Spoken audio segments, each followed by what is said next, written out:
En plus, je suis quand même surpris.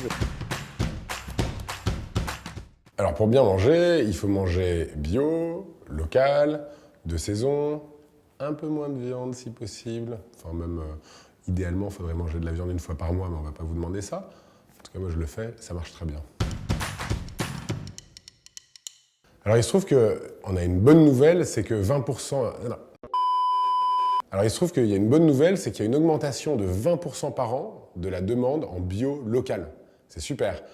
Le seul souci, c'est qu'il y a une augmentation seulement de 10% par an de l'offre en bio local. Donc l'association Ferme d'Avenir, son objectif, c'est un peu de combler ce delta et d'installer le plus possible d'agriculteurs qui vont travailler selon les principes de l'agroécologie pour pouvoir vendre en circuit court, en toute saison, et donc du coup des produits de qualité qui font du bien à la société, à votre santé, à la biodiversité et qui peuvent éventuellement capter du carbone aussi.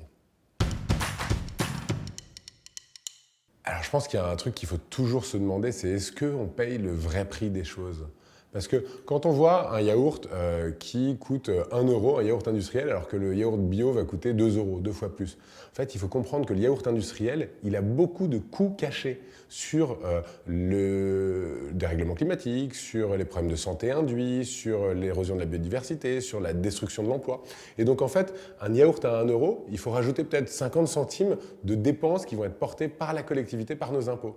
Alors qu'un yaourt bio, lui au contraire, va capter du carbone, dépolluer l'eau, préserver notre santé, donc économiser des coûts de santé. Donc globalement, la question qu'il faut toujours se poser, c'est est-ce que je paye le vrai prix des choses ?